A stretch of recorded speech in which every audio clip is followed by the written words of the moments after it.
성경의 조감도 5번째 시간입니다. 자, 오늘 말씀은 마태복음 12장입니다. 마태복음 12장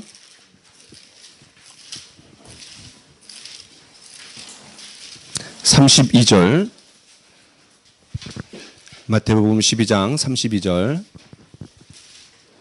자, 우리 한 절밖에 안 되니까 같이 읽도록 이렇게 하겠습니다. 시작. 또 누구든지 말로 인자를 거역하면 사심을 얻되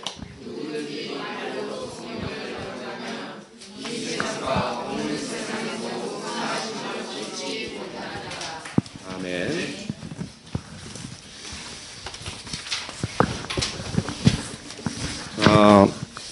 이 말씀은 성경의 난해 구절 중에 하나입니다. 그 말은 이제 성경에서 해석하기 참 어려운 구절 중에 하나다라는 말씀입니다. 그렇기 때문에 이 난해 구절을 이해하기 위해서 시간을 쓰지 않겠습니다. 이 시간에는 제가 초점을 맞추려고 하는 것은 이 세상과 오는 세상에서도 라는 이 말에 좀 초점을 맞추려고 합니다. 그래서 제가 이 말씀을 풀려고 하는 게 아니라 여기에 나와 있는 이 세상은 지금 우리가 살아가는 세상, 그 다음에 오는 세상, 완성될 하나님의 나라라는 걸 여러분 이제 아실 거예요. 그렇죠? 현재적 하나님의 나라. 그런데 이것은 시작이 되었지만 아직 완성된 게 아니라 그랬어요. 그래서 여기에 이 세상과 오는 세상, 또 예수님이 요한복음 18장에서 내 나라는 여기에 속하지 않았다, 세상에 속하지 않았다, 뭐 그런 말씀을 하신 적도 있어요.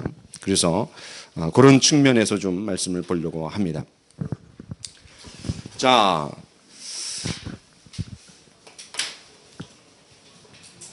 우리가 계속해서 성경 66권이 전체가 어떤 내용으로 전개되는지 그 스토리, 특별히 그 이름으로 저희들은 이제 빅픽처라고 했습니다. 큰 그림.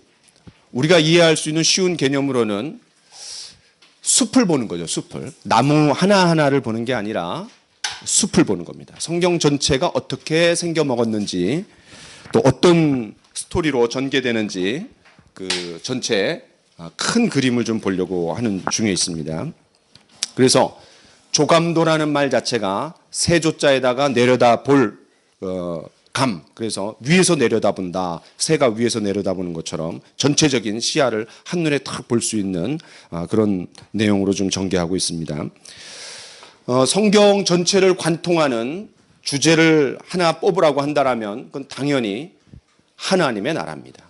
그렇죠? 하나님의 나라. 이제 지난 시간에 저희들이 충분히 좀 봤습니다. 오늘은 지난 시간에 이어서 계속 좀 내용을 좀 보도록 하겠습니다. 자, 성경 전체는 여기 나와 있는 것처럼 6개의 기호로 표시할 수 있습니다. 제가 다시 한번 여기다 쓰겠습니다. 제일 먼저는 창조, 그 다음에 망가진 세상, 깨어진 세상. 여기서 중요한 표현은 망가졌다, 깨어졌다라는 표현을 쓸 수 있어야 됩니다. 왜냐하면 망가졌고 깨어졌기 때문에 뭐가 필요한 거예요? 고쳐야 되는 거예요. 그리고 회복이 필요한 거예요. 그 다음에 하나님이 그런 세상을 가만히 내버려 두시지 않고 포기하시지 않고 이제 회복하고 고치기 위해서 하나님이 직접적으로 이제 개입하시는 거예요. 그러다가 십자가라는, 그렇죠? 십자가를 통해서 그 회복의 이제 전초기지를 마련하는 거예요. 그러다가 하나님의 나라가 임했는데 임한 그 하나님의 나라를 이제 안녕 이제 선포하는 거예요. 그다음 마지막에 완성하는 거예요. 아주 존재감이 확실했습니다. 자, 이거를 하나님의 나라와 연관해서 볼 때 제가 지난 시간에 했던 내용을 반복하지는 않겠습니다. 이미 다 했기 때문에. 이거는 하나님 나라의 모형이라고 했습니다. 그렇죠? 모형. 영어로 한 패턴. 요거는 사라진 하나님의 나라라고 했습니다. 사라진, perished.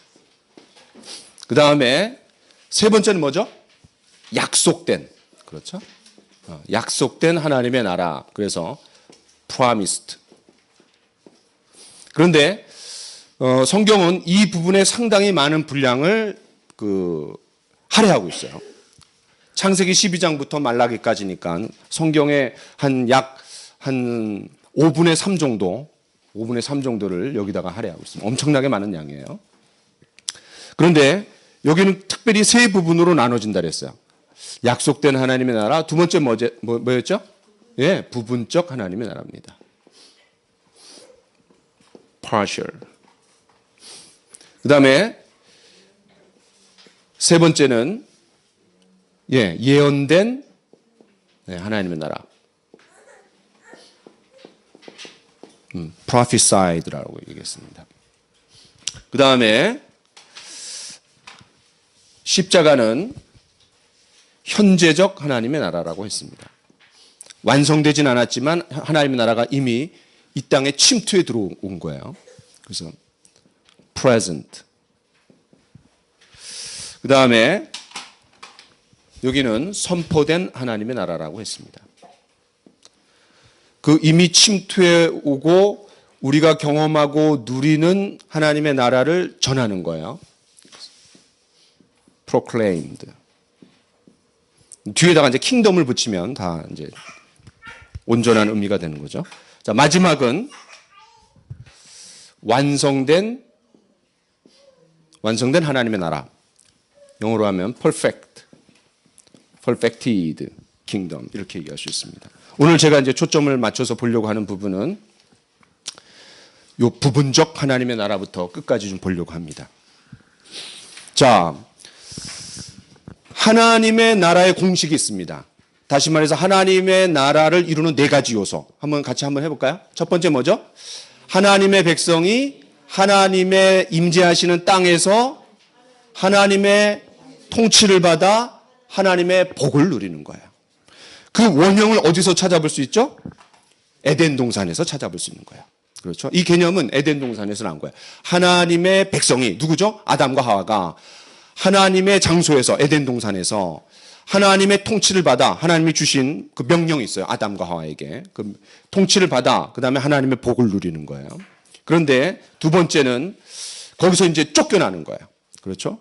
그래서 사라진 하나님의 나라에는 이 네 가지 요소가 없는 거예요. 그다음에 그랬을 때 하나님께서 약속된 하나님의 나라 누구를 부르시냐면 이 사라진 하나님의 나라에서 다시 말해서 하나님의 나라는 하나님의 통치인데 사라진 하나님의 나라에서는 하나님의 통치와 하나님의 주권이 완전히 그냥 땅에 떨어졌단 말이에요. 그거를 이제 회복하시는 역사를 아브라함 한 사람을 통해서 보여주시는 거예요. 그리고 그 하나님의 땅에 떨어진 주권이 회복되는 과정을 한 사람을 통해서 보여주지만 이제는 더 나아가서는 한 나라를 통해서 보여주는 거예요. 그게 요 약속된 나라, 그 다음 부분적 하나님의 나라입니다. 그래서 이 약속된 하나님의 나라를 얘기해주는 성경 구절을 한번 좀 잠깐 보겠습니다. 자, 여러분 창세기 12장을 보겠습니다. 창세기 12장. 제가 설명하는 내용이 조금 어려울 수도 있지만 그러나 이걸 잘 들어놓으면은 여러분들이 성경을 보는 눈이 완전히 그냥 아주 새롭게 열립니다. 자, 창세기 12장 1절부터 3절을 같이 한번 읽어보겠습니다. 시작. 여호와께서 아브라함에게 이르시되 너는 너의 고향과 친척과 아버지의 집을 떠나 내가 내게 보여줄 땅으로 가라. 내가 너로 큰 민족을 이루고 내게 복을 주어 내 이름을 창대하게 하리니 너는 복이 될지라. 너를 축복하는 자에게는 내가 복을 내리고 너를 저주하는 자에게는 내가 저주하리니 땅의 모든 족속이 너로 말미암아 복을 얻을 것이라 하신지라. 자, 하나님 나라에 네 가지 요소가 있다 그랬어요. 하나님의 백성, 그 다음에 하나님의 장소, 그 다음에 하나님의 통치, 그 다음 하나님의 복이라 그랬어요. 자, 그럼 이제 이 성경 구절에 의하면 몇 가지가 나오냐면 세 가지가 나옵니다. 세 가지. 첫 번째는 하나님의 백성. 누구죠? 내가 너로 큰 민족을 이루고 그렇죠? 그래서 아브라함 한 사람으로부터 시작해서 이삭도 나오고 나중에 야곱도 나오고 결국은 야곱의 12아들이 등장합니다. 그렇죠? 그 다음에 하나님의 장소는 어디예요? 여기는 내가 내게 지시할 땅이라 그랬어요. 그런데 명쾌하게 나오진 않았지만 우리가 창세기 17장을 보겠습니다. 창세기 17장 8절. 자, 같이 한번 읽겠습니다. 시작. 내가 너와 내 후손에게 네가 거류하는 이 땅, 곧 가나안 온 땅을 주어. 그렇죠? 그러니까 이제 하나님의 나라가 완전히 그냥 빠그러졌다가 그냥 사라졌다가 깨졌다가 회복되어 가는 과정인데 희미하지만 조금씩 선명하게 드러나는데 아직은 이제 구체적인 땅으로서 가나안 땅이라고 했어요. 가나안 땅. 가나안 땅. 그다음 세 번째.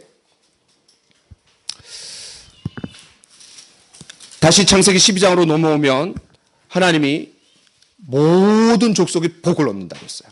그래서 이 복은 물질적이고 가시적인 복도 포함되지만 더 궁극적으로는 우리가 갈라디아서 3장 8절에 믿음으로 의롭다함을 얻는다.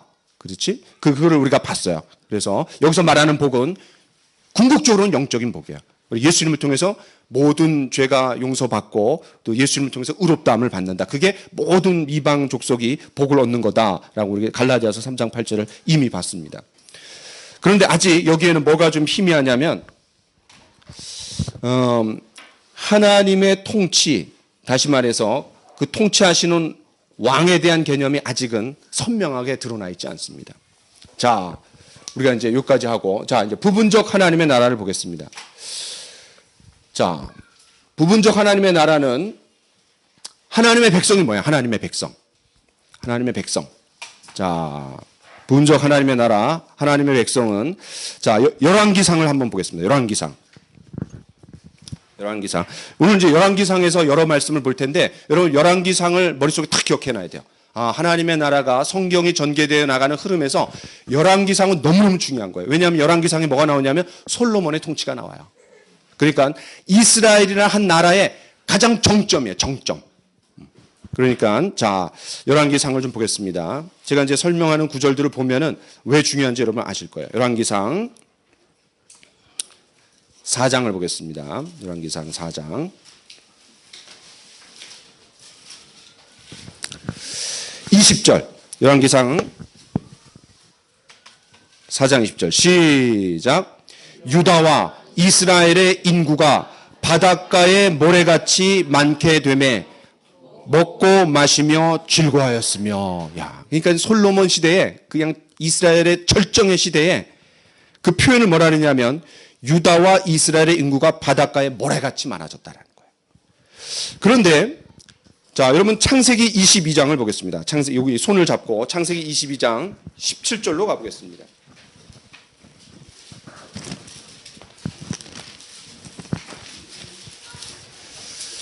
창세기 22장 17절 시작. 내가 내게 큰 복을 주고 내 씨가 크게 번성하여 하늘의 별과 같고 바닷가의 모래와 같게 하리니 네 씨가 그 대적의 성문을 차지하리라. 지금 현재는 아브라함 한 사람이에요. 그런데 아브라함 한 사람과 사라가 그 한 부부가 어떻게 된다라는 거예요? 모래가 바닷가의 모래처럼 된다라는 거예요. 근데 그렇게 됐다라는 거예요. 그러니까 하나님의 이 약속이 성취가 되는 거예요. 그렇죠?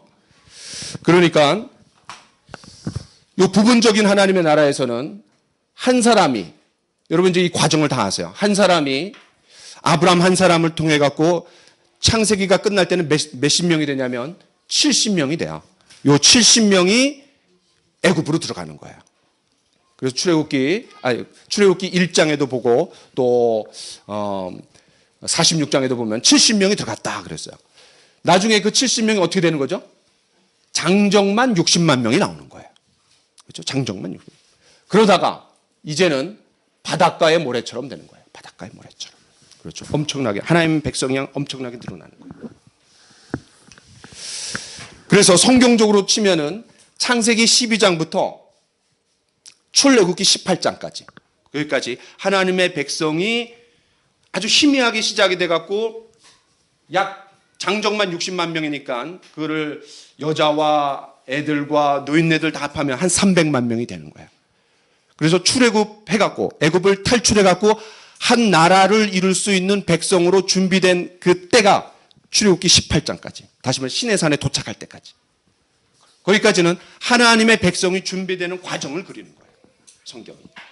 그러니까 여러분이 창세기부터 출애굽기 18장까지 읽을 때 하나님께서 아브라함을 통해 갖고 하나님의 나라가 이루어질 텐데 이스라엘이라는 가시적이고 물리적인 눈에 보이는 하나님의 나라가 이루어질 텐데 특별히 제일 먼저 하나님의 백성이 준비되는구나. 하나님 백성이 준비되는구나. 애굽이라는 우산을 통해 갖고 거기에 들어가 갖고 잘 있다가 한 나라로 준비될 만큼의 인구가 준비되는구나. 요거를 딱 보시면 되는 거예요. 두 번째, 그럼 이제 뭐가 필요해요? 하나님의 통치, 하나님의 장소인데, 먼저 하나님의 통치부터 좀 보겠습니다. 하나님의 통치는 뭐냐면, 이제 출애굽기 19장부터 하나님의 율법이 딱 주어지는 거예요. 하나님의 법이 주어지는 거예요. 그건 하나님의 통치를 얘기하는 거예요. 하나님의 통치.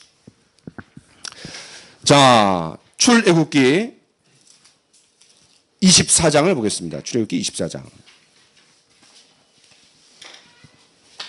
출애굽기 24장 6절 같이 읽겠습니다. 6절 7절 시작.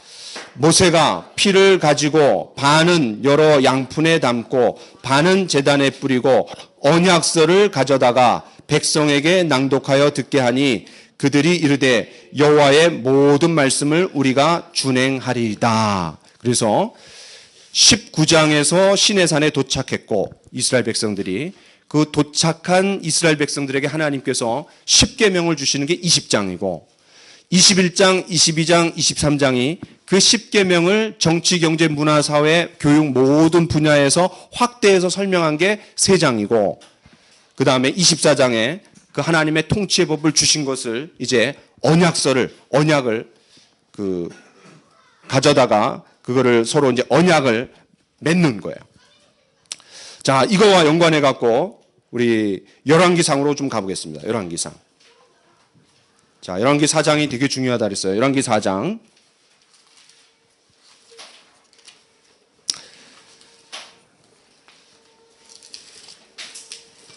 자, 열왕기 4장 25절을 같이 한번 읽어보겠습니다. 열왕기상 4장 25절. 시작. 솔로몬이 사는 동안에 유다와 이스라엘이 단에서부터 부엘세바에 이르기까지 각기 포도나무 아래와 무화과 나무 아래에서 어떻게 살았대요? 평안히 살았대요. 그러니까 하나님의 통치를 받았기 때문에 그들이 안식을 누렸다는 거예요. 평안하게. 또 열왕기상을 8장을 보겠습니다. 8장 56절을 보겠습니다. 열왕기상 8장 56절 시작. 여호와를 찬송할지로다. 그가 말씀하신 대로 그의 백성 이스라엘에게 뭘 주셨대요? 태평을 주셨다는 거예요.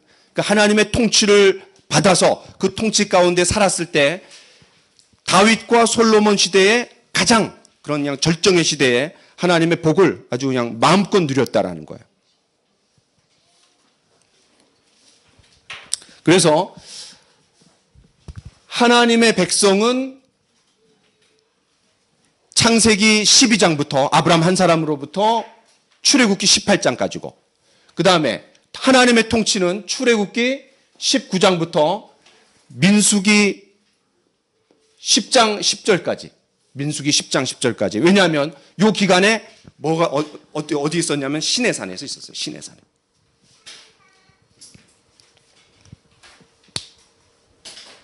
자, 그 다음에 하나님의 통치를 받으니까 하나님의 통치와 하나님의 복은 같이 가는 거예요. 그래서 우리가 지금 열왕기상 4장 25절도 보고 열왕기상 8장에도 좀 봤어요. 그 다음에 장소는 어디예요? 장소. 자, 열왕기상을 또 보겠습니다. 4장을 보겠습니다. 4장. 열왕기상 4장. 21절. 아까 20절에서는 하나님의 백성을 받고 그 다음에 21절은 장소를 보겠습니다. 시작. 솔로몬이 그 강에서부터 블레셋 사람의 땅에 이르기까지와 애굽 지경에 미치기까지의 모든 나라를 다스림으로 솔로몬이 사는 동안에 그 나라들이 조공을 바쳐 섬겼더라. 자, 이제 그 가나안 땅의 지경을 어디부터 어디까지라고 얘기하는 거예요? 그 강에서부터, 그 강이, 여러분 밑에 각 줄을 보면 뭐라고 나와 있어요? 예, 유브라데. 유브라데니까는 어디예요, 유브라데? 예? 티그리스 유프라테스 강이니까 저 위에. 그렇죠. 저 위서부터 어디까지? 저 애굽까지. 그런데 이거를 하나님이 예언한 곳이 있어요. 자, 여기 손으로 잡고 창세기 15장으로 가보겠습니다.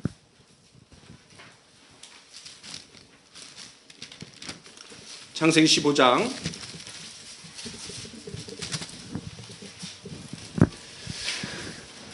18절을 한번 같이 읽겠습니다. 창세기 15장 18절 시작. 그날에 여호와께서 아브라함과 더불어 언약을 세워 이르시되 내가 이 땅을 애굽 강에서부터 그 큰 강 유브라데까지 내 자손에게 주노니. 야, 이게 성취된 거야.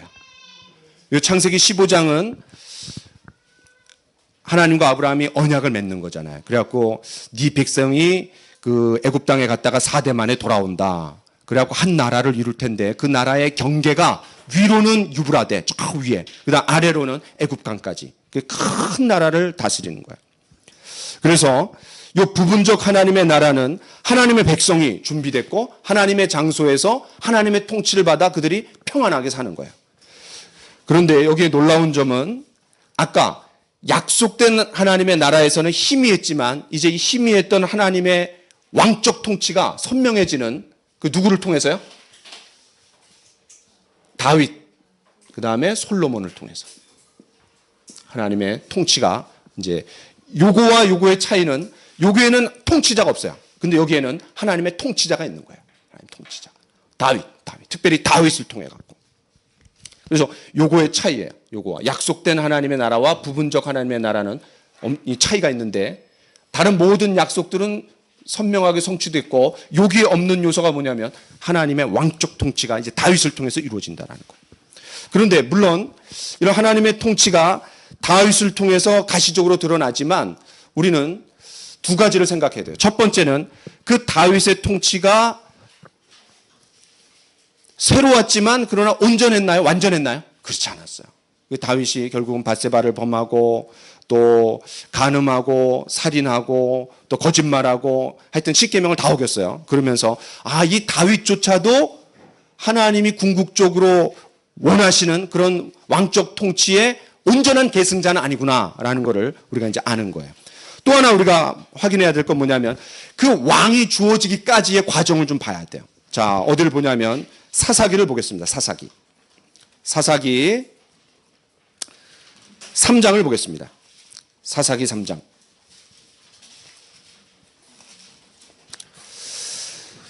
아직 이스라엘에는 족장 중심으로 이동하다가 그 다음에 최초의 왕인 사울 왕이 등장하기까지 그 공백 기간에 사사들이 통치했어요.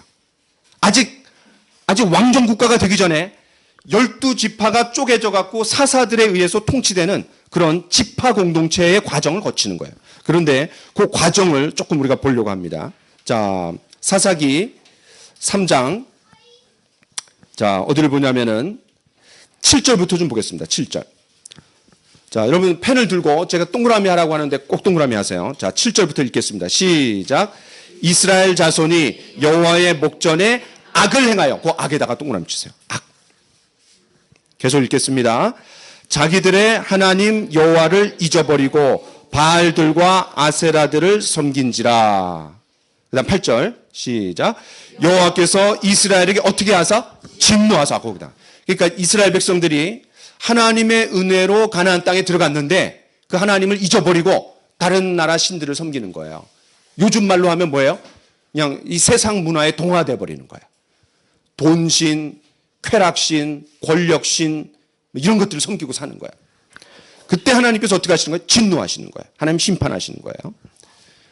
계속 읽겠습니다. 시작. 그들을 메소포타미아 왕 구산 리사다임의 손에 파셨으므로 이스라엘 자손이 구산 리사다임을 8년 동안 섬겼더니, 하나님께서 하나님의 백성이 잘못된 길로 갈 때 가만히 내버려 두시지 않아요. 언제나 사람 막대기와 인생 채찍으로 다루세요. 그래서 하나님이 직접 개입하시지 않고, 하나님 직접 개입하면 끝나는 거예요. 하나님이 주변 사람들, 주변 상황들을 통해 갖고 다루시는 거예요. 맴매하시는 거예요. 회초리를 대시는 거예요. 다른 나라들, 다른 사람들을 에이전트로 삼아 갖고 다루시는 거예요. 자, 그러면 이제 이스라엘 백성들 어떻게 하겠어요? 자, 9절 시작. 이스라엘 자손이 여호와께 어떻게 했대요? 부르짖는 거예요. 하나님 도와주세요. 잘못했어요. 그 부르짖음에 거기다가 밑줄 동그라미 치세요. 그렇게 하나님 앞에 회개하고 무릎을 꿇을 때 하나님 어떻게 하세요? 예, 하나님이 구원, 심판을 위한 심판은 없어요. 그 마지막 때의 심판을 위한 심판이고, 그 앞에까지는 다 회초리 떼고 징계하시는 거예요. 그러니까 하나님이 그 무릎 꿇고 하나님 앞에 회개할 때 누구를 주시냐면, 같이 읽겠습니다. 시작. 여호와께서 이스라엘 자손을 위하여 누구를 주세요? 한 구원자. 거기다 구원자에다 동그라미 치세요. 그 구원자가 누구냐? 온니엘이라는 거예요. 온니엘. 처음에 이제 사사가 온니엘이 주어지는 거예요. 그 다음 10절 시작. 여호와의 영이, 성령께서 그 온니엘에게 임하셔갖고 특별한 사람에게 특별한 때에 특별한 목적을 가지고 성령께서 임하셔갖고 다스리게 하는 거예요. 하나님의 영을, 성령을 통해 갖고. 하나님의 영, 계속 읽겠습니다. 그에게 임하셨으므로 그가 이스라엘의 사사가 되어 나가서 싸울 때에 여호와께서 메소포타미아 왕 구산 리사다임을 그의 손에 넘겨주심에 온니엘의 손이 구산 리사다임을 이기니라. 그렇죠? 하나님 구원자 주시는 거예요. 구원자를 주시니까 어떠해요? 이제 이스라엘 백성들이 어떻게 살아요? 자, 11절 시작. 그 땅이 평온한지라. 평온에다가 동그라미 치세요. 평온. 몇 년 동안? 40년 동안. 그 사사를 통해 갖고. 자, 12절 시작. 이스라엘 자손이 또 여호와의 목전에 뭐를 행했대요? 악. 야, 그러면 이제 그 다음에 뭐가 나오고 있어요? 하나님 진노하시고, 그 다음에 뭐가 나와요? 부르짖고, 또 뭐가 나와요? 구원자를 주시고, 또 뭐가 나와요? 하나님 영이 임했고, 또 뭐가 나와요? 태평을 누리다가, 그 다음에 뭐가요? 또 악을. 이게 반복이 되는 거야. 이게 반복이. 그러니까 이스라엘 백성들이 악을 범하고, 그러니까 하나님이 진노하시고 심판하시고, 또 이스라엘 백성들이 부르짖으니까 그 부르짖음에 하나님 응답하셔갖고 누구를 주세요? 구원자를 주시고, 그 다음에 그 구원자를 주시니까 태평성대를 이루고, 또 그러다 보니까는 편하다 보니까 또 악을 범하는. 요게 반복되는 거예요. 요게 몇 번 나오냐면 7번 나와요. 사사기에. 그러니까 7은 완전수예요. 그래서 7번 나온다는 건 뭐냐면 이스라엘 백성들이 주특기가 이거라는 거예요. 주특기가. 예. 그렇죠? 근데 그때 하나님이 구원자로 주신 사람들을 뭐라 하냐면 사사라래요. 사사. 그 우리가 사사기가 있죠? 사사기. 이 사사라는 말은 영어로 하면 더 쉬워요. 영어로 하면 judge예요. judge. judge가 뭐냐면 뭐예요? 재판관. 오늘날로 하면 뭐죠? 판사, 검사, 판사 이런 사람들. 그런데 그 당시에 판사들은, 재판관들은 평시에는 재판관의 역할을 하는데 전시에는 어떤 역할을 하는 거예요? 군사령관의 역할을 하는 거예요. 이해되세요?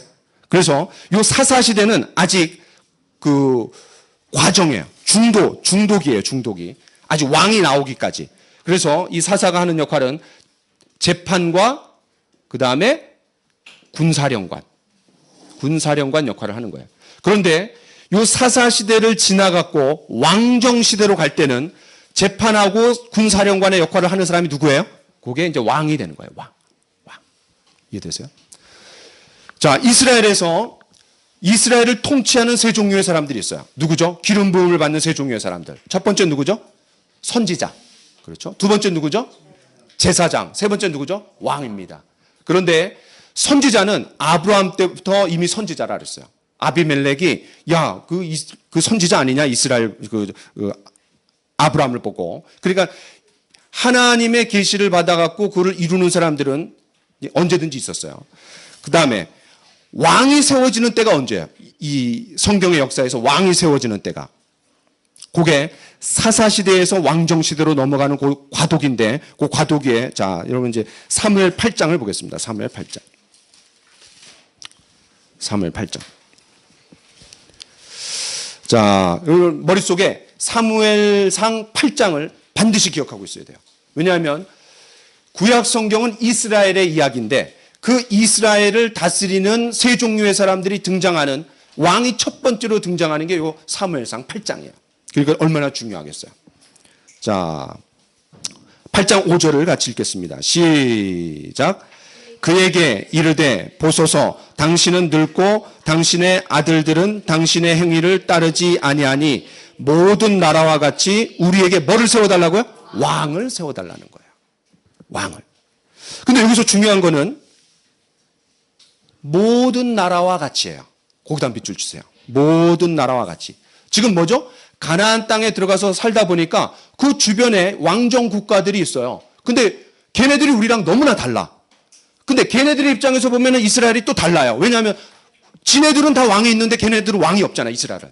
그렇죠? 근데 실제로 왕은 누구예요? 하나님이에요. 보이지 않는 하나님. 그러나 그들을 애굽에서 탈출시킨 하나님. 공의로운 하나님, 사랑의 하나님, 능력의 하나님. 그 하나님을 섬기는데 그게 다름인데 주변 나라를 보니까 걔네들은 상시군이 있고 또 왕의 통치를 받아요. 그러니까 오히려 주변 나라가 이스라엘을 닮아야 되는데 오히려 이스라엘이 다른 나라를 어떻게 한 거죠? 따라버린 거예요. 그래갖고 왕을 달라는 거예요. 그러니까 하나님께 순종하는 왕을 요구한 게 아니라 하나님을 대체하는 왕을 요구한 거예요. 이게 중요한 거예요. 다시 한번 얘기합니다. 하나님께 순종하는 왕을 달라고 한 게 아니라 하나님을 대체하는 왕, 다른 나라들처럼 왕을 달라고 한 거예요. 아주 중요한 분기점이에요. 근데 하나님께서 굉장히 야단치셔야 되는데 어떻게 하시죠? 하나님 그걸 허용하세요. 허용하시면서 그러나 그 왕정제도가 됐을 때 어떤 문제가 따르는지 그 문제점들을 하나하나 다 얘기해 줘요. 뭐죠? 너희들한테 세금을 받을 거다. 니네 아들들을 가져다가 자기의 호위병으로 삼을 거다. 니네 딸들을 삼아다가 왕의 첩으로 삼을 거다. 또 왕의 부엌에서 일하는 사람으로 삼을 거다. 그 다음에 너희들의 돈과 땅과 모든 것들을 다 결국은 뺏어갖고 결국은 너희들이 뭐가 된다? 종이 된다. 이렇게 얘기하는 거예요. 그게 8장의 내용이에요. 자, 17절을 같이 한번 읽어보겠습니다. 17절. 시작. 너희의 양떼의 10분의 1을 거두어 가리니 너희가 뭐가 될 것이니라? 그의 종. 거기다 동그라미 치세요. 그러면 지금 어디로 다시 회귀하는 거예요? 애굽 시대로 회귀하는 거예요. 회귀. 야. 그렇게 경고했는데도 불구하고 어떻게 하는 거예요? 그래도 왕 달라는 거예요. 그 얘기가 어디 나오냐면 자 18절 계속 읽겠습니다. 시작. 그날에 너희는 너희가 택한 왕으로 말미암아 부르짖되 그날에 여호와께서 너희에게 응답하지 아니하시니. 여기 보세요. 여기 보세요. 제가 아까 그린 거 보세요. 이스라엘 백성들이 어려움에 처할 때 부르짖으면 누가 도와줘요? 하나님이 구원자를 보내주세요. 그런데 지금은 하나님을 왕으로 섬기지 않고 하나님을 대체하는 왕을 세워놨기 때문에 이스라엘 백성들이 하나님께 부르짖지 않고 누구한테 부르짖는 거예요? 자기들의 왕들에게 부르짖는 거예요. 그럼 그 왕이 구원자를 줄 수 있어요? 못 줘요? 못 주는 거예요. 그렇게 된다라는 걸 경고하시는 거예요. 그 다음 19절 시작. 백성이 사무엘의 말 듣기를 어떻게 했대요? 거절했대요. 야, 그러니까 아담이 하나님의 명령을 거부한 것도 아브라함이 하나님의 명령을 받지 않고 아내의 말을 들은 것도 결국은 다 똑같은 거예요. 지금 사무엘은 누구죠? 하나님의 대리자예요. 사사예요. 마지막 사사예요. 그런데 사무엘의 말을 거부한 거는 하나님의 말씀을 거부한 거예요. 그 다음 계속 읽겠습니다. 시작. 아니로소이다. 우리도 우리의 왕이 있어야 하리니. 20절 같이 읽겠습니다. 시작. 우리도 다른 나라들 같이 되어 우리의 왕이 우리를 다스리며 우리 앞에 나가서 우리의 싸움을 싸워야 할 것이니다 하는지라. 참 이스라엘의 아주 안타까운 장면이에요. 하나님께 순종하는 왕을 구하는 건 괜찮아요. 그런데 하나님을 대체하는 왕이 돼버렸기 때문에 문제가 생긴 거예요. 그럼에도 불구하고 하나님이 은혜를 베푸시는 장면이, 자, 우리 이제 어디를 보냐면 사무엘하 7장을 보겠습니다. 오늘 우리가 보는 이 성경의 구절들은 여러분 잘 기억해 놓고 그 머릿속에 잘 집어넣어야 돼요. 이 성경의 흐름에 아주 중요한 그런 전환이 되는 장들이기 때문에. 자, 아까 사무엘상 8장은 이스라엘이 왕정 시대로 들어가는 초입이에요. 그 다음에 사무엘하 7장은 결국은 하나님이 초대 왕으로 사울을 세웠는데 사울이 하나님께 순종하지 않고 버려졌어요. 그때 하나님께서 세운 왕이 누구예요? 다윗이에요. 다윗. 그래서 다윗에게 이제 어떤 내용을 말씀하시는지 좀 보겠습니다. 자, 사무엘하 7장 1절부터 보겠습니다. 시작. 여호와께서 주의 모든 원수를 무찌르사 왕으로 궁에 평안히 살게 하실 때에 왕이 선지자 나단에게 이르되 볼지어다 나는 백향목 궁에 살거늘 하나님의 궤는 휘장 가운데 있도다. 3절. 나단이 왕께 이르되 여호와께서 왕과 함께 계시니 마음에 있는 모든 것을 행하소서. 그 다음 4절. 그 밤에 여호와의 말씀이 나단에게 임하여 이르시되 가서 내 종 다윗에게 말하기를 여호와께서 이와 같이 말씀하시되 네가 나를 위하여 내가 살 집을 건축하겠느냐. 자, 이게 무슨 말이냐면 다윗이 하나님의 은혜를 입어갖고 통일 왕국의 왕이 됐어요. 그런데 자기는 너무나 평안하게 살고 있는데 하나님이 어디 계시냐면 천막에 텐트에 계신단 말이에요. 그러니까 야, 하나님을 위해서 집을 하나 만들어 드려야 되겠다. 다시 말해서 이동식 텐트가 아니라 고정식 성전을 만들어 드려야 되겠다라고 하우스를 하나 만들어 드려야 되겠다 이렇게 얘기했어요. 그랬더니 하나님께서 야, 네가 나를 위해서 집을 하나 만들 거냐? 아니다. 내가 너를 위해서 집을 만들어 주겠다. 이렇게 이야기하는 게 나와요. 자, 11절 시작. 전에 내가 사사에게 명령하여 내 백성 이스라엘을 다스리던 때와 같지 아니하게 하고 너를 모든 원수에게서 벗어나 편히 쉬게 하리라. 여호와가 또 내게 이르노니 여호와가 너를 위하여 뭐를 짓고? 집을 짓고. 이거는 하나님이 다윗을 위해서 궁전을 져주겠단 말이 아니잖아요. 다윗의 왕조를 세워주겠다라는 말이에요. 여기서 말하는 집은. 아까 5절에 나와 있는 집은 그냥 성전이에요, 성전. 하나의 돌로 된 성전. 그런데 요 11절에 나와 있는 거는 왕조를 말하는 거예요, 왕조. 그런데 그 왕조가 12절에 어떤 왕조냐? 계속 읽겠습니다. 시작. 내 수완이 차서 내 조상들과 함께 누울 때에 내가 내 몸에서 날 내 씨를 내 뒤에 세워 그의 나라를 견고하게 하리라. 그러니까 다윗의 왕조가 어떻게 된다라는 거예요? 영원히 이어진다라는 거예요. 그 다음 13절 시작. 그는 내 이름을 위하여 집을 건축할 것이요. 그는 누구냐면 내 씨의 씨. 다윗에서 나오게 되는 어느 씨가 영원한 집을 건축할 거라는 거예요. 계속 시작. 나는 그의 나라 왕위를 어떻게 해준대요? 영원히.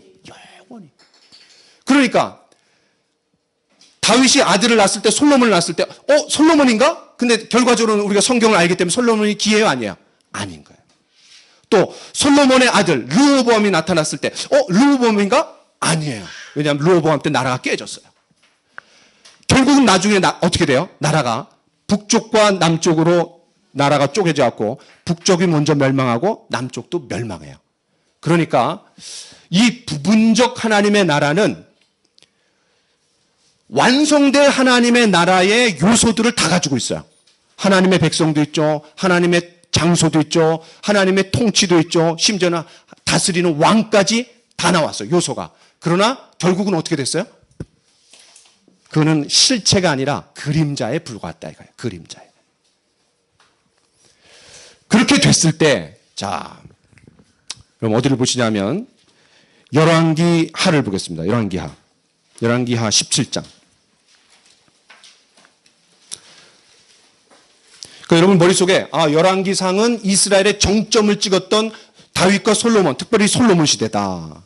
그런데 그 솔로몬 이후에 나라가 두 개로 쪼개져 갖고 북이스라엘, 남쪽 유다로 쪼개져 갖고 북쪽 이스라엘이 먼저 멸망해요. 그 북쪽 이스라엘이 멸망하는 이야기가 열왕기하 17장이에요. 자, 열왕기하 17장을 보겠습니다.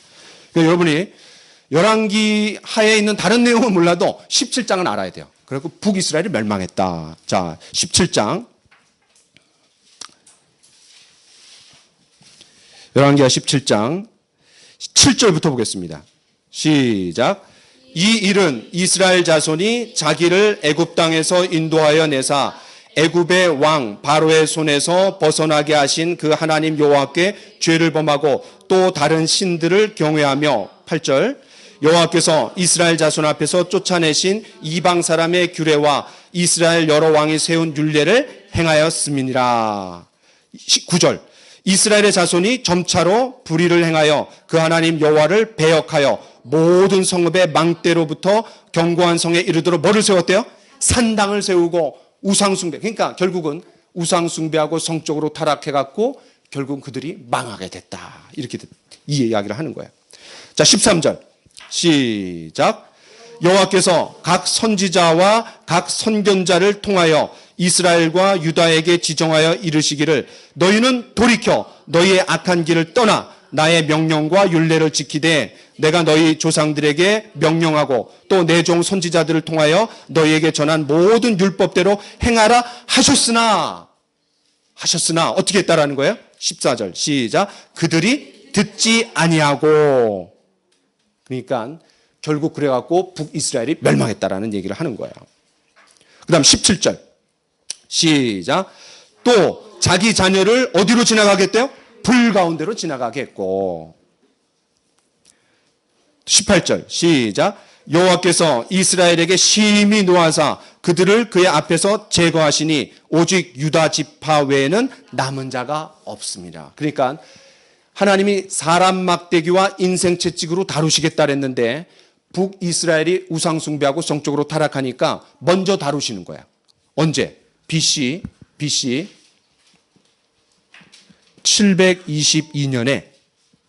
722년에 아수르라는 나라를 통해 갖고 북이스라엘을 먼저 다루시는 거예요. 멸망한 거예요. 그러면 그 밑에 있는 남쪽 유다는 야, 북이스라엘이 멸망했으니까 우리도 조심해야 되겠다. 이래야 돼요? 안 이래야 돼요? 그렇게 해야 되는데 어떻게 했죠? 걔네들은 어떻게 생각했냐면 꼴 좋다. 나라가 나눠지고 올라갈 때 이미 알아봤다.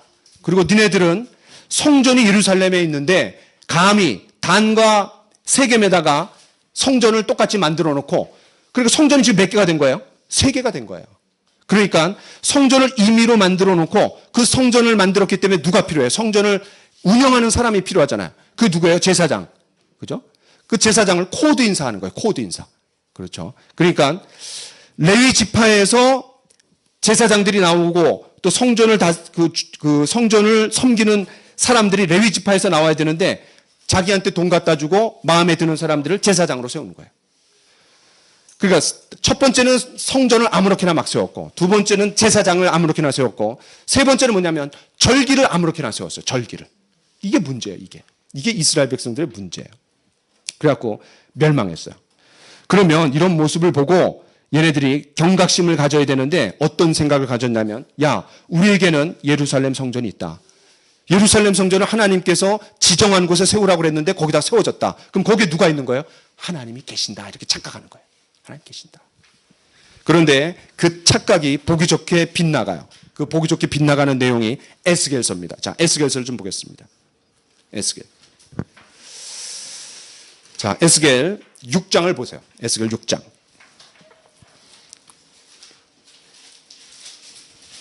에스겔 6장. 에스겔 6장은 이스라엘의 시대에 어디쯤이냐면은 북이스라엘이 멸망하고 남쪽 유다도 거의 멸망하기 직전에 풍전등화의 상태예요. 바벨론이라는 나라, 처음에는 아시리아라는 나라가 성경은 아수르라 그랬어요. 그 아수르가 북이스라엘을 집어삼켰어요. 그런데 그 아수르를 집어삼킨 나라가 뭐냐면 바벨론이에요. 그래서 그 바벨론이 누구를 이제 집어삼키냐면 남쪽 유다를 집어삼키기 직전이에요. 자, 그때 활약했던 사람이 누구냐면 에스겔이에요. 그 에스겔을 데려다가 하나님께서 어디로 데려가냐면 이제 성전으로 데려가는 거예요. 성전. 자, 그리고 우리가 이제 어디를 읽냐면 자, 6장 2절을 한번 읽겠습니다. 시작. 인자야, 너는 이스라엘 산을 향하여 그들에게 예언하여. 어디로 좀 데려갔어요? 이스라엘의 산으로 데려갔어요. 지금 에스겔이 어디 있냐면은 바벨론으로 포로로 잡혀갔어요. 아직 나라가 멸망하기 전인데 1차 침공하고 2차 침공하고 3차 침공한 다음에 망하는데 1차 침공해갖고 끌려간 사람들이 다니엘과 세 친구. 2차 침공하고 끌려간 사람이 에스겔.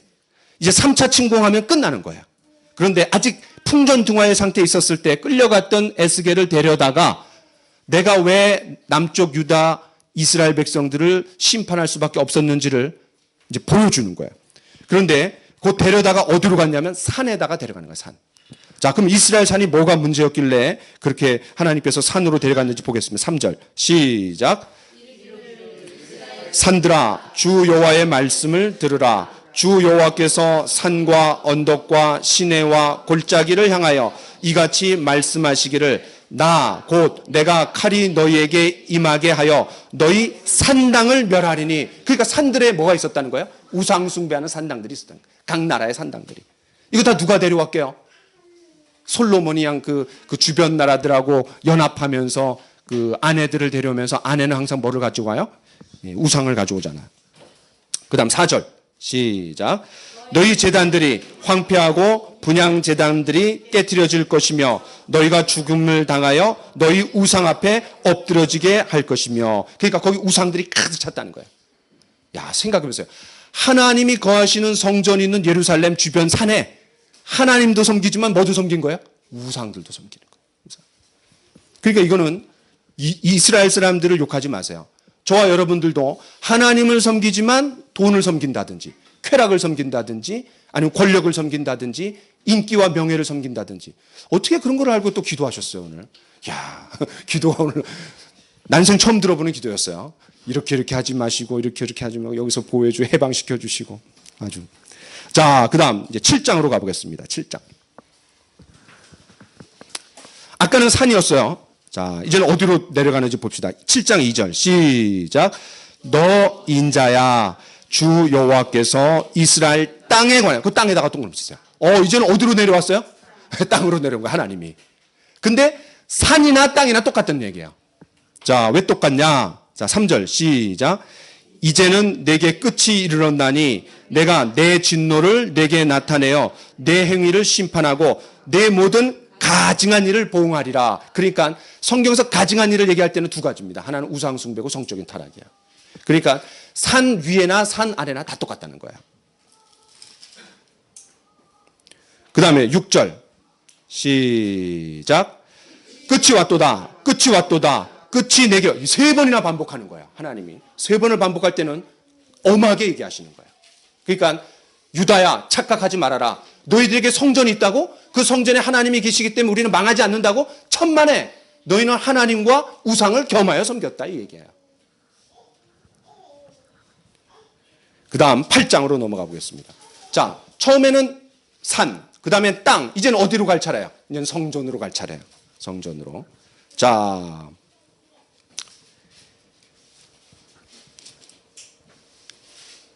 삼절을 읽겠습니다. 8장 3절 시작. 그가 손 같은 것을 펴서 내 머리털 한 모순을. 그러니까 이거 보세요. 에스겔을 바벨론 포로로 잡혀가 있는 에스겔을 하나님이 이렇게 머리를 싹 잡아갖고 이렇게 잡아갖고 들고 지금 이제 이스라엘로 가는 거야. 그리고 산에다가 떨어뜨려놓고 땅바닥에 떨어뜨려놓고 이제는 성전에 갖다 놓은 거야. 봐라 이거야. 네 눈으로 직접 봐라 이거야. 내가 어떻게 이런 인간들을 심판하지 아니할 수 있냐라고 에스겔에게 딱 보여주는 거야. 자, 그 다음 주의 영이 시작. 주의 영이 나를 들어 천지 사이로 올리시고 하나님의 환상 가운데에 나를 이끌어 어디로 갔대요? 예루살렘으로 가서 안뜰로 들어가는 북향한. 이게 뭐냐면 성전이에요. 지금 성전으로 들어간 거야. 그 다음에 계속 읽겠습니다. 시작. 거기에는 뭐가 있대요? 질투의 우상. 거기다가 1번 이렇게 넣으세요. 질투의 우상. 네 가지 우상이 나와요. 질투의 우상. 그 뭐예요? 하나님은 질투하시는 하나님이라 그랬죠? 그러니까 다른 우상들이 많았다는 얘기예요. 거기에는 시작. 거기에는 질투의 우상 곧 질투를 일어나게 하는 우상의 자리가 있는 곳이라. 그 다음에 10절 시작. 내가 들어가 보니 각양곤충과 가증한 짐승과 이스라엘 족속의 모든 우상을 그 사방 벽에 그렸대요. 그러니까 성전 안에다가 얼마나 대담해요. 야, 얼마나 대담해. 성전에다가 그냥 그런 우상의 그냥 벽화들을 막 그렸다는 거예요. 거기 2번 이렇게 해놓으세요. 2번. 그 다음에 11절 시작. 이스라엘 족속의 장로 중 70명이 그 앞에 섰으며 사반의 아들 야사냐도 그 가운데 섰고 각기 손에 향로를 들었는데 향연이 구름같이 오르더라. 그러니까 이스라엘의 지도자들이 거기 같이 섬기고 있는 거예요. 그 다음 12절 시작. 또 내게 이르시되 인자야 이스라엘 족속의 장로들이 각각 그 우상의 방한 어두운 가운데에서 행하는 것을 내가 보았느냐. 그들이 이르기를 그건 이제 그들이 말하는 거예요. 시작.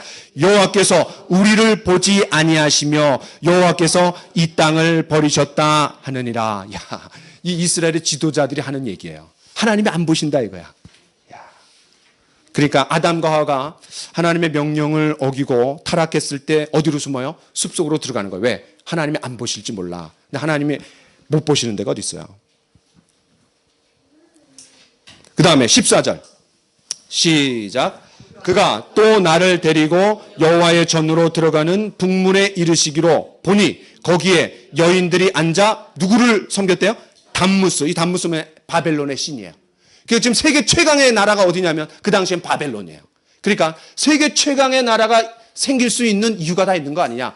세계 최강의 나라는 누가 있는 거예요? 세계 최강의 신이 있는 거야. 그러니까 그 신을 다 가져오는 거예요. 섬기는 거예요. 3번이라고 쓰세요. 이 담무스는 풍요와 비옥의 신이에요. 풍요와 비옥의 신. 그러니까 외국의 신을 수입하는 거예요, 지금. 그 다음 16절 시작. 그가 또 나를 데리고 여호와의 성전 안뜰에 들어가시니라. 보라, 여호와의 성전문 곧 현관과 제단 사이에서 약 25명이 여호와의 성전을 등지고 낯을 동쪽으로 향하여 동쪽 뭐에게 예배하더라? 태양. 그 태양신을 섬기는 거예요. 4번. 그러니까 지금 산 꼭대기에서 땅에서 그리고 이스라엘 백성들의 삶의 중심지인 성전으로 들어갔더니 산 위나 땅 아래나 성전이나 다 우상 숭배로 그냥 꽉 찼다는 거예요. 이해되세요? 그 다음 에스겔서 22장을 보겠습니다. 에스겔서 22장. 에스겔서 22장.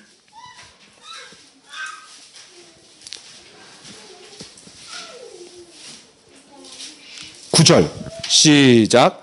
내 가운데 피를 흘리려고 이간을 붙이는 자도 있었으며 내 가운데 산 위에서 재물을 먹는 자도 있었으며 여기까지 이제 이해가 돼요. 앞에서 봤으니까. 그 다음 구절 시작. 내 가운데 뭐가 있었대요? 음행하는 자가 있었다는 거야. 그러니까 우상 숭배는 언제나 성적 타락하고 같이 가는 겁니다. 10절 시작. 내 가운데에 자기 아버지의 하체를 드러내는 자도 있었으며 내 가운데 월경하는 부정한 여인과 관계하는 자도 있었으며 11절 어떤 사람은 그 이웃의 아내와 가증한 일을 행하였으며 어떤 사람은 그의 며느리를 더럽혀 음행하였으며 내 가운데에 어떤 사람은 그 자매 곧 아버지의 딸과 관계하였으며 그러니까 아버지가 딸을 건드리고 할아버지가 손주를 건드리고 아들이 엄마를 건드리고 아들이 고모를 건드리고 이모를 건드리고 아주 그냥 쾌락의 그냥 도가니에요 지금. 그러니까 북이스라엘이 멸망했는데 그 북이스라엘이 멸망한 건 두 가지예요. 뭐죠? 성적인 타락하고 우상숭배. 그런데 남쪽 유다에 있는 사람들은 껄껄껄껄 웃으면서 자기들은 안전하다고 생각했어요. 왜 안전해요? 성전이 있으니까. 성전에 누가 계세요? 하나님이 계시니까. 근데 하나님이 안 계시다 이거예요. 왜? 여기도 발 놓고 여기도 발 놓고 양쪽에 발을 딛고 있을 때 하나님이 그냥 질투하신단 말이에요. 자, 그럼 다시 이제 에스겔에서 돌아와 갖고 이제 어디로 가냐면 이렇게 성적으로 타락하고 우상 숭배했을 때 어떤 일이 일어나느냐 그걸 좀 보겠습니다. 10장으로 가보겠습니다. 10장. 자, 이제 우리 요거 읽고 마치겠습니다. 에스겔에서 10장. 4절. 같이 읽겠습니다. 시작. 여호와의 영광이 그룹에서 올라와 성전 문지방에 이르니, 그 문지방에다가 1번 이렇게 하죠. 1번. 지금 뭐냐면 하나님이 점점 떠나가시는 장면을 아주 묘사하는 거예요, 지금. 자, 1번. 성전 문지방에서 원래 하나님이 어디 계세요? 여러분, 이스라엘 백성 가운데 하나님 어디 계세요? 성전에서도 지성소에 있고, 지성소에서도 언약궤 위에 두 천사가 손을 이렇게 딱 벌리고 있을 때 그 가운데 계시는 거예요. 그렇죠? 근데 이 하나님이 어디로 좀 떠나시냐면 성전 문지방으로 옮겨가시는 거예요, 지금. 이해되시죠? 그 다음 이제 어디를 보냐면, 자, 18절, 10장 18절을 보겠습니다. 시작. 여호와의 영광이 성전 문지방을 어떻게 해서 이제 성전 문지방으로 갔는데, 그 성전 문지방에 있는 하나님이 어디로 떠나시는 거예요? 거기를 이제 떠나시는 거예요. 그리고 위로 쫙 올라가시는 거예요. 요 그룹들이라는 건 뭐냐면은, 지금 요 그룹들에 의해서, 천사들에 의해서 에스겔이 이제 옮겨져 가는 거거든요. 그 다음 10장 19절을 읽겠습니다. 시작. 그룹들이 날개를 들고 내 눈 앞에 땅에서 올라오는데 그들이 나갈 때에 바퀴도 그 곁에서 함께 하더라. 그들이 여호와의 전으로 들어가는, 어디에 머물렀대요? 동문. 이제는 문지방으로, 지성소에 계시던 하나님이 문지방으로 갔고, 문지방을 떠나갔고 이제 동문으로 나가는 거예요. 이해되시죠? 그 다음에 거기다가 여러분 3번 이렇게 하시고 11장 23절을 같이 읽겠습니다. 시작. 여호와의 영광이 성읍 가운데서부터 올라가 성읍 동쪽 산에 머무르고. 야, 이게 참 놀랍죠. 하나님이 점점 성전에서 떠나가시는 장면을 아주 묘사하고 있는 거예요. 리얼하게. 처음에는 성전 지성소에, 그 다음에 문지방, 그 다음에는 동문, 그 다음에는 동쪽에 있는 산. 그래서 하나님 떠나시는 거예요. 근데 나중에 그 하나님이 다시 찾아오세요. 어디로 오실까요? 동문으로 오시는 거예요. 동문으로. 떠나가신 동문으로 오시는 거예요.